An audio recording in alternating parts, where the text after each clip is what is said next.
Welcome back to normal baseball. The ALCS starts tonight. It's a battle of Texas with the Rangers and the Astros. We're going to preview it today. Welcome back to normal baseball. I'm Alex Normal Dog. That's Lewis. And yes, the ALCS starts tonight. It is Battle of Texas, like we said. Rangers, Astros. I think it's going to be a really fun series, and I'm ready for it. I'm looking forward to seeing these two teams battle. Lewis? Completely agree with you. As I said last episode, they remember the Alamo down there. Get ready to remember this series. I'm looking forward to it. I think that this is going to be one of the more entertaining ALCSs we've seen in quite some time, considering that the Astros have been to now 7 straight ALCSs. Yes, 7 straight is very impressive. They've won, 2 World Series in those 2. 7? Lost one, right? They lost a World Series in there as well. Yeah. They've made it a few times. Honestly, it's hard to deny the fact that most of the Astros do have experience in the ALCS. Yeah. Obviously, Jose Altuve, Alex Bregman. I think they've played 90 playoff games in the last 7 years or something, which is utterly ridiculous. Who else on that team? Kyle Tucker, Yordan Alvarez in the playoffs is a bit ridiculous. He might be one of the best hitters we've ever seen in terms of the playoffs. Yeah, all you have to really do to see is look at last series against the Twins. Yeah. He had 4 home runs, 3 home runs in that series. Something crazy. He had 2 in one game at one point, and he had a couple doubles in one of the games. Yordan shows up in the playoffs. Not that he doesn't show up in the regular season. Of course he does. He's an amazing hitter all around, but he is a playoff guy as well, and I think he's going to be a big part of the series for the Astros.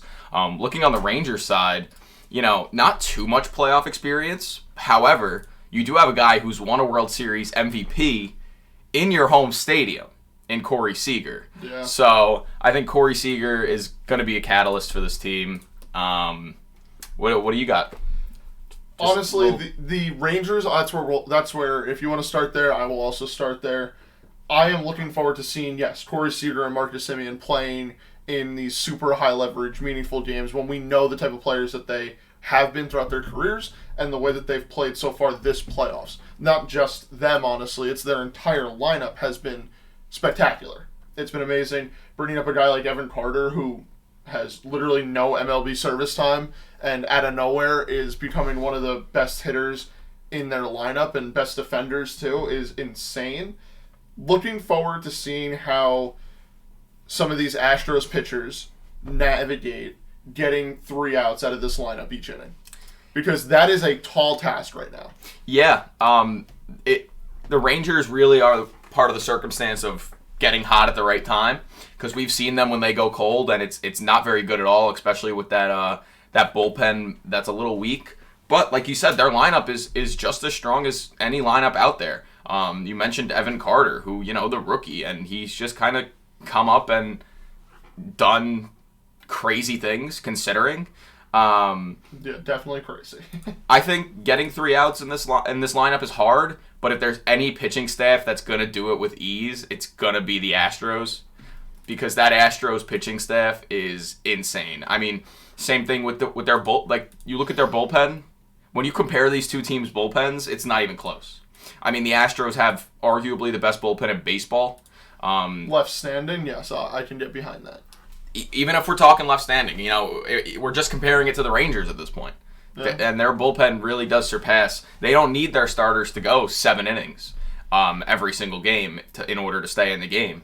Yeah. The Rangers need their starters to go 6-7 innings. I would say arguably 7 innings, because getting more than 9 outs, I guess 9 outs max from that bullpen in a close game is a hard thing to do, without giving up runs.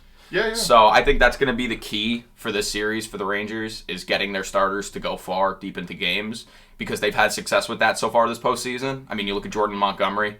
Jordan Montgomery's been spectacular. What did he go, 6-7 innings? Nathan Eovaldi, we questioned going into the playoffs whether he was going to be ready to, be the Nathan Eovaldi we saw in the first half of the season, where he was dominating and was a Cy Young contender, where we didn't really see that in the end of the season in his last couple starts after coming back from injury. And he became that Nathan Eovaldi from first half. And that's really helped them, too. Not even the first half. He just became playoff Nathan Eovaldi, which playoff I believe Nathan Eovaldi. career He's been very good. sub-3 ERA. He's spectacular. Yeah. No ifs, ands, or buts about it. I will say, on the pitching side, if you just want to dive into that for the Astros, well, they are going to be without one of their more high-leverage back-end relievers in Kendall Graveman for this series, who's out with some shoulder damage. I'm going to be honest. Their bullpen is so deep that that doesn't really matter. They still have Hector Neris. They still have Ryan Presley's going to be closing games. Brian Abreu has been insane. He hasn't given up a run in 3 years. Not literally, but Phil Maton, Ryan Stanek, they'll be all right. All right. Well, I wanted to talk about on the Rangers side pitching staff. I was just talking about their starting pitching. There's some big news for the Rangers in terms of starting pitching going into this series, and it's that Max Scherzer is currently slated to start Game 3 of this series. Max Scherzer, we haven't seen him in a while. He was out with an injury. It was kind of unsure if he was even going to pitch in the playoffs. And here we are, heading into the LCS, and he's pitching again. He'll be starting Game 3 in Texas. Well, I guess no matter what game he's starting, it's going to be in Texas, but you know what I mean. He hasn't pitched since September 12th in an actual game, so I'm excited to kind of see how he does, especially going against the Astros in his first start back. He did face the Astros as a member of the Rangers, and the one time that he did, he went 3 innings and gave up 7 runs. Got shelled, yeah. So we'll see what he does coming back. I mean, he said he feels fine. And I don't know if you saw the day after they clinched, the day after they won the division series, he threw a bullpen. He was like, I don't think I've ever thrown a bullpen hungover before, because he was part of the celebration. Oh, yeah, he partied hard. Yeah, I just love Max Scherzer. I think it's going to be interesting to see what he does in Game 3, especially with how the first 2 games of the series go out. And obviously, Game 1's going to be Jordan Montgomery. Game 2 is going to be Nathan Eovaldi. They're not really changing that up either. Oh, yeah. You got to feed the hot hand in Jordan Montgomery, who so far since the wild card round has looked absolutely amazing. There's no question about it. Nathan Eovaldi, we know what we're getting out of him, and Max Scherzer will be the decider. You know, we'll really get to know what the rest of the series can shape out to be during Max Scherzer's start. What I'm looking forward to is seeing how they approach anything after that. Do they want to give Jordan Montgomery extra rest, or do you go Andrew Heaney, Dane Dunning, like that piggyback that we've been seeing them use a couple of times so far? What do you think they would do? Right now, Dane Dunning is slated to start Game 4. Yeah, well, they piggyback each other. Well, it wouldn't be enough time for Jordan Montgomery to start, so... It wouldn't be? No, Game 4 is on Thursday. Oh. So it would be 1, 2, 3... It would only be 4 days rest, 3 days of rest technically, going into Game 4. Yeah. So I just, probably not, especially when they have a guy like Dane Dunning who can be really good. Mm-hmm. And like you said, Dane Dunning comes in for even 3 innings, and you go Andrew Heaney and the piggyback thing. That could work. I think that's probably what they'll wind up doing. And then Game 5 they'd go right back to Jordan Montgomery, because that would be 4 days rest, 4 days rest. That would be 5. Yeah, so... Yeah, that would be 5, so everyone would be on normal rest, if the series makes it that far, of course. Yeah, so we'll see what happens with that. On the Astros side of the starting pitching, dangerous. Because Justin Verlander has been incredible. He's been Justin Verlander. He's been Justin Verlander. And even then, he hasn't been, the craziest playoff pitcher. Teams have gotten to him in the playoffs in the last couple of years. But this season, so far we've seen, 1 start, I guess, from Verlander? In the postseason? Yeah, only 1 against the Twins. I believe, yeah. But in that 1 start, he was absolutely incredible. I think he went 6 shutout, which obviously is very good. Then you get a guy like Framber Valdez, who, I think if the Rangers are going to get to 1 pitcher, I'd probably bet it would be Framber Valdez. He's got rocked at a couple starts, and just based on Game 3 is going to be Christian Javier. Christian Javier in the playoffs, while he's a starting pitcher, is a dangerous thing. Christian Javier, I think he's thrown as a starter in the postseason, he's gone 16 and a third innings, and he hasn't given up a run. And he's given up like 2 hits. Yeah. Like, I don't know. If we're playing that whole hot hand, or just historically, not to mention Jose Urquidy in Game 4 against the Twins was really good for them. So I think Framber, if I had to make a bet, I would say Framber would be the one who the Rangers really are looking to shell up and kind of build that momentum. Because you think the Rangers have had how many days off? Have they had like a week off at this point? The Rangers?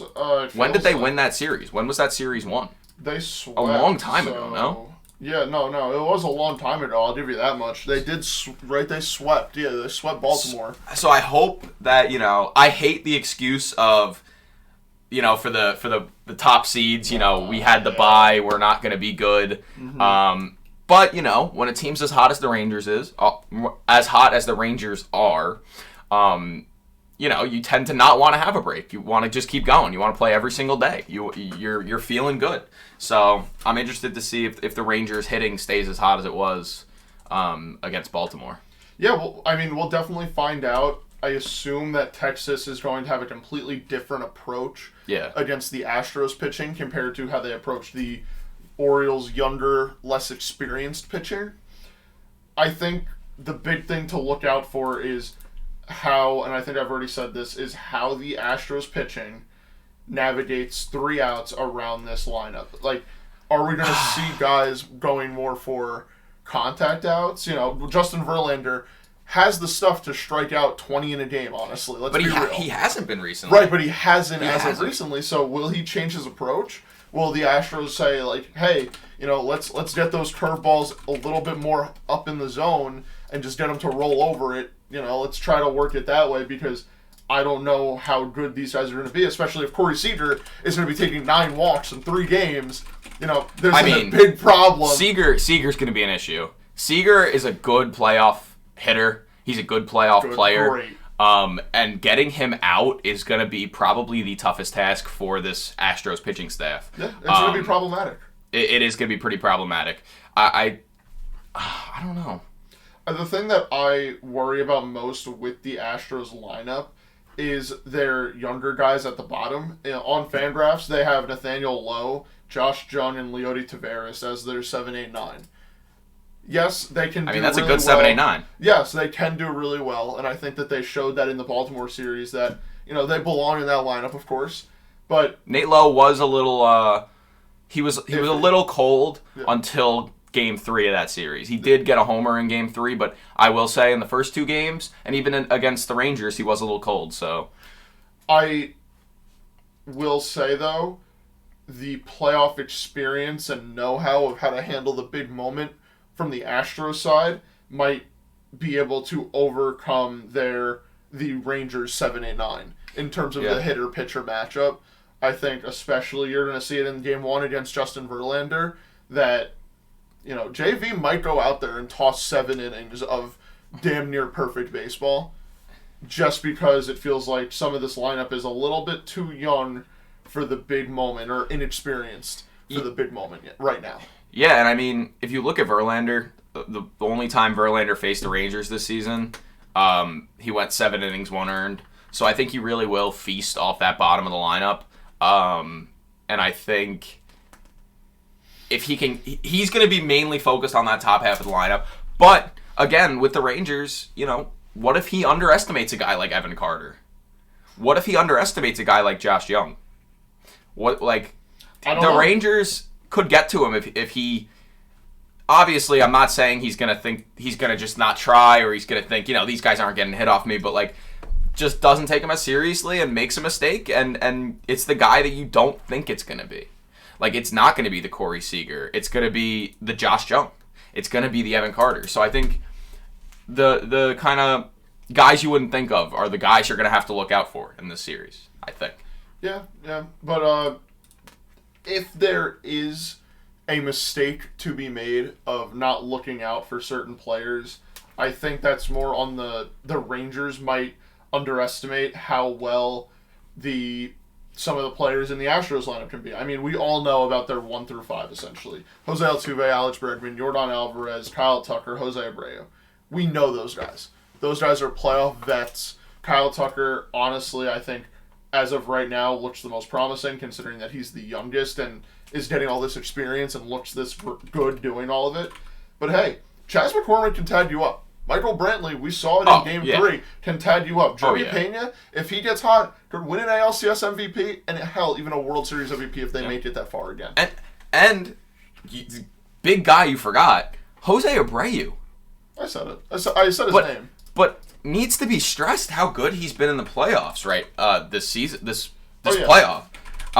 He had 2 home runs in Game 3 against the Twins, and then he had another home run in Game 4. I mean, for a guy who literally fell off a cliff this season, went from batting .304 last year to .237 this season, just kind of like, it was his first time playing for any team that wasn't the White Sox, and it was, a lot of people were like, maybe this contract wasn't great for the Astros.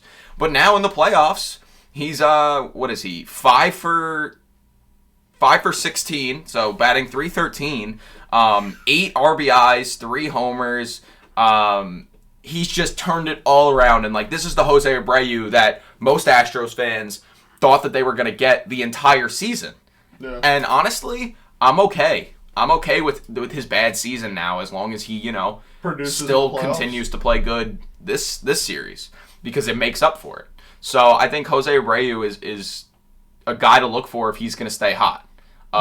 Because when he's hot, he's going to be one of the best hitters in baseball, let alone in this playoff series. Right, which brings the question of, if we're saying, how do you get 3 outs out of the Rangers lineup? I don't see a way in hell anybody's getting 3 outs out of this lineup if a guy like Jose Abreu is going to continue to be Jose Abreu. Especially with the Rangers bullpen not being that good. I can see the Rangers starters being okay against this team, but the Rangers bullpen, I cannot see the Rangers bullpen just kind of having their way with this Astros lineup. Jose Altuve will make you pay. Jose Altuve, whether you like him or don't like him, whether you think what he did in 2017 or whatever, he is one of the best hitters in postseason history.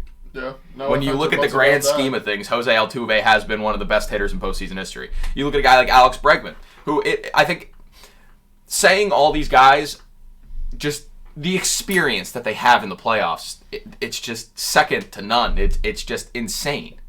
Yeah. So I think, with this Rangers bullpen, and I think, like I said, that's how they thrived, is not really having to rely on their bullpen too much. I know Jose Leclerc did a lot in that last series. Mm-hmm. They relied on him a lot. Chapman, by the way, Aroldis Chapman versus Jose Altuve. Who's ready for it? We've seen it plenty of times. Looking forward to it. I think that's all that I can say about that. It'll happen at some point in this series. And okay, you know what? Let's have a little fun, a little prop bet. All right, let's do it. Just between me and you. Between you and I. Not betting advice. All right. If we do see Aroldis Chapman versus Jose Altuve, say we see it once and only once, what will the outcome of the at-bat be? One guess. There's no, well, maybe it'll be this. I need confidence. Walk. That's boring. You call it boring, I call it strategic. I think Altuve takes him yard. That would be fun. I think it's going to happen. That would be really fun. It has to. I mean, how funny would that? Wouldn't it be funny if they did it with the series on the line? Game 7. I would expect nothing less. At that point, if Bruce Bochy is relying on Aroldis Chapman with the game on the line, then guess what? The Rangers deserve to lose that series. Yeah, if it's Game 7, bottom 9. I don't think he's gonna bring him in bottom 9, but even bottom 8, and Altuve takes him yard and gives him wins them the game. Yeah. Bruce Bochy, do not use Aroldis Chapman in Game 7. I don't care when you use him else in the series. Obviously, he has been decent in the playoffs so far. I don't think he's given up a run. Obviously small sample size, but I think he's been serviceable. But Bruce Bochy, do not use Aroldis Chapman in Game 7 at all costs. Yeah. I mean, we all remember, by the way, not just the Altuve homer that he gave up that one time, But when he was on the Cubs in the World Series, he did give up that homer to Rajai Davis. Oh, yeah. So he did try to blow that game, too. It didn't work for him, though. Did his best. But he tried. I will say, just to talk about Jose Leclerc, so far he's had 5 appearances, and only having 1 earned run throughout this playoffs is pretty good for a closer who we've seen since, I believe he signed his contract in, 2019 or something like that, 2018? We've seen the ups and downs of him, not knowing if, is he going to be really, really good? Is he going to be bad? Like, what do the Rangers want to do with him moving forward? And he's really proving his point that he belongs on this team.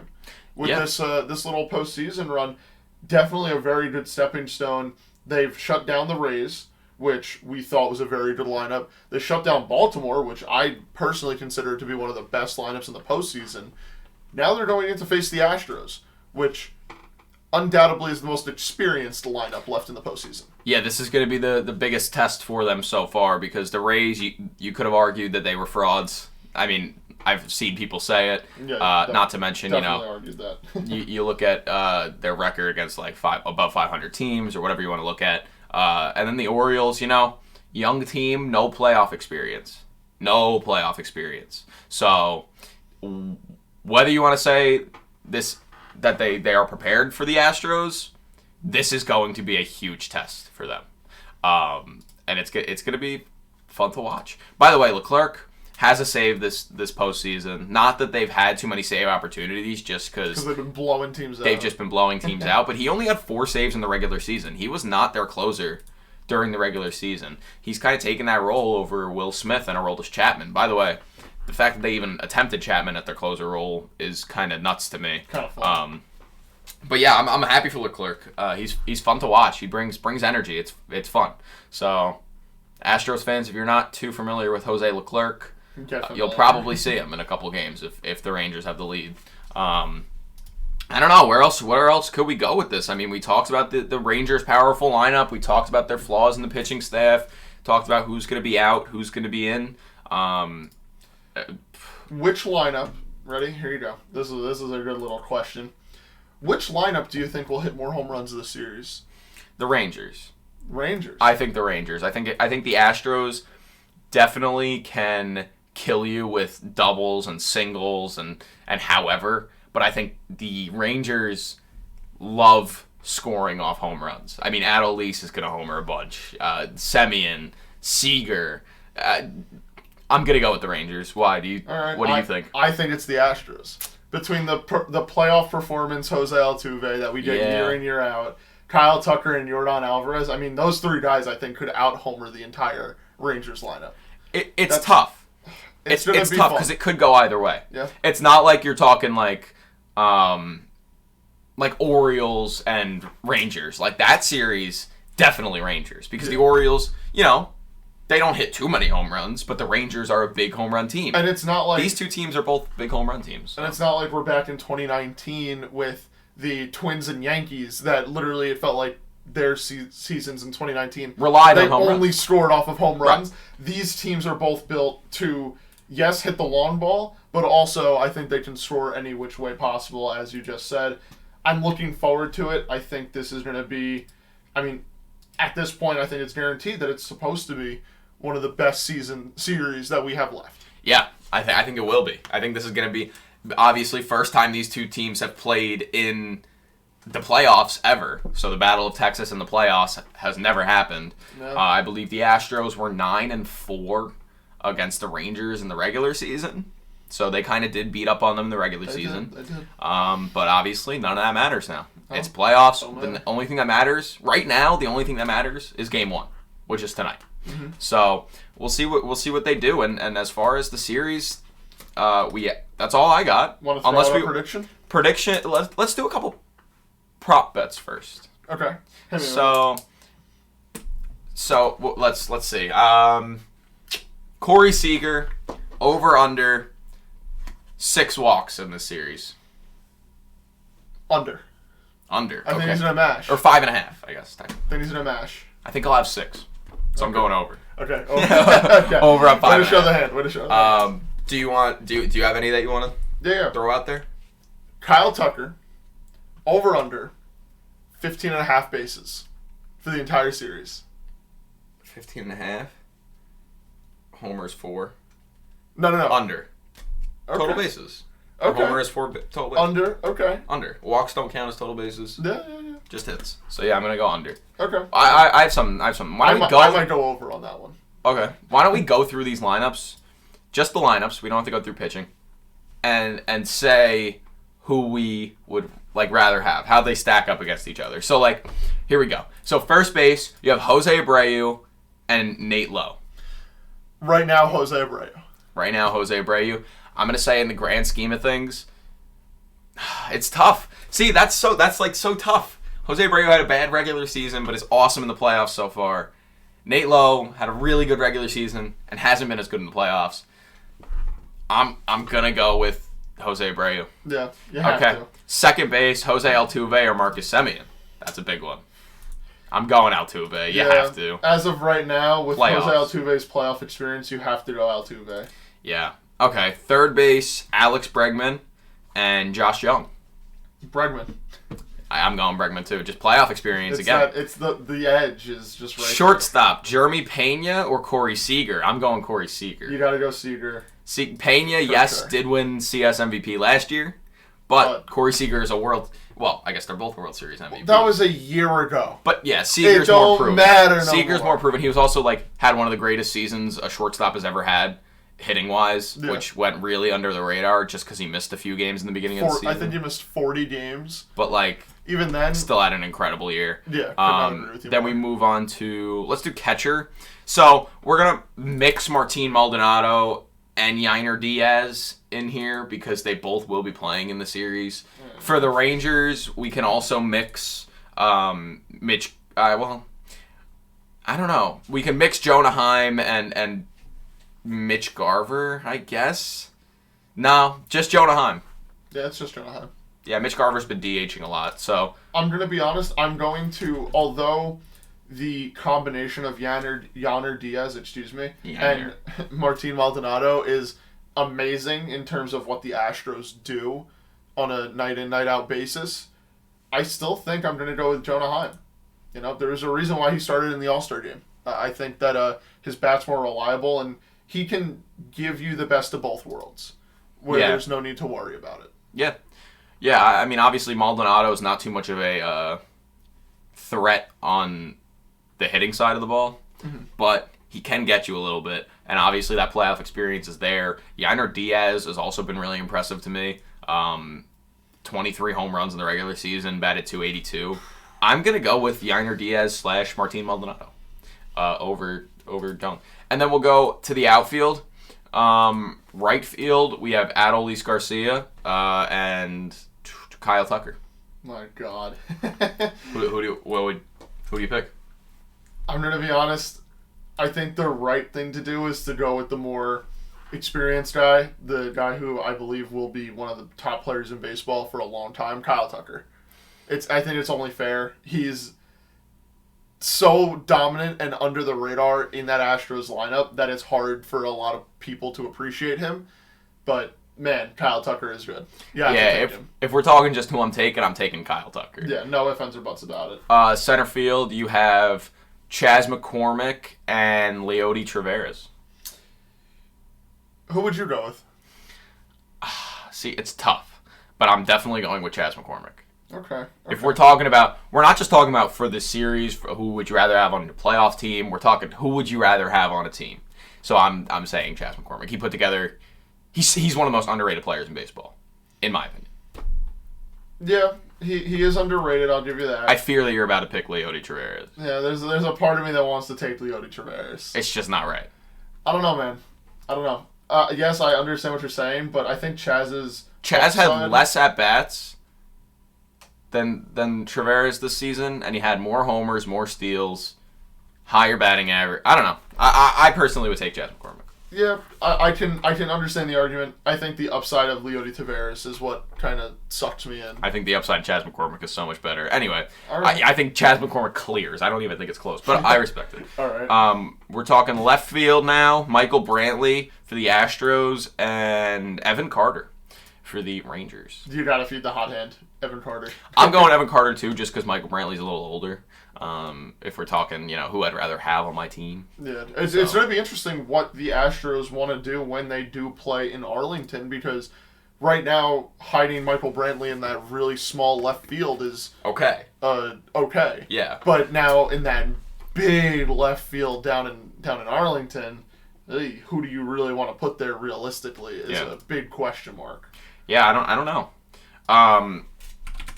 You would think it's going to be Jake Myers, Mauricio Dubon. Mauricio Dubon, I think, would be the guy. Yeah. And then finally, I don't even know if this is a question. Yes, Mitch Garver has been pretty good, but Yordan Alvarez at DH for the Astros. Are you taking any other DH over Yordan, like, in the entirety of baseball? Because I'm probably not. Not right now, no. Yordan Alvarez is dominant for one reason and one reason only, and it's because he matches the baseball. I almost want to say at some point in his career, we will see him legitimately hit a home run that the cover gets knocked off the baseball. Like, he is dominant. He is strong. My man hates baseballs and loves to see him fly. Yeah. So, if we want to move on to our final predictions for the series, Lewis, what do you got? I'm going to be honest. It was hard to think about this. After many of times going through it in my head, I landed on Astros in 6. Okay. What about you? Where'd you land? I'm going to say Rangers in 7. And what really brought me to the Rangers side in this series is a man by the name of Travis Jankowski. So I have to ride with my fellow Seawolf, Stony Brook Seawolf.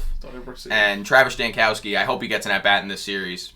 And if he goes yard. How could I not root for an alum?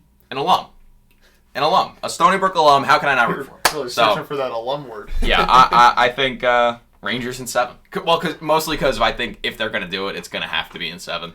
So I think Rangers in 7. There's a world where one of these teams could end it in 5. Yeah, but I don't know. Maybe it's just I want to see a 7-game series because we haven't seen a winner-take-all game this playoff so far. Yeah. So I'm just hoping it goes to 7, and I think the Rangers will take it in 7. Max Scherzer finishes Game 7 for the Rangers. Complete game shutty. Okay, maybe I'm getting crazy. Maybe we gotta get out of here. We gotta go. We gotta skedaddle. The series starts tonight. We hope you guys enjoyed the series. We hope you guys enjoyed the podcast. Make sure to like, comment, subscribe, follow, and share with your friends if you enjoyed. And it's gonna be a fun series. We're gonna be watching it. Keep you guys updated. And we'll see you guys in the next one. A peace. Rangers and Astros in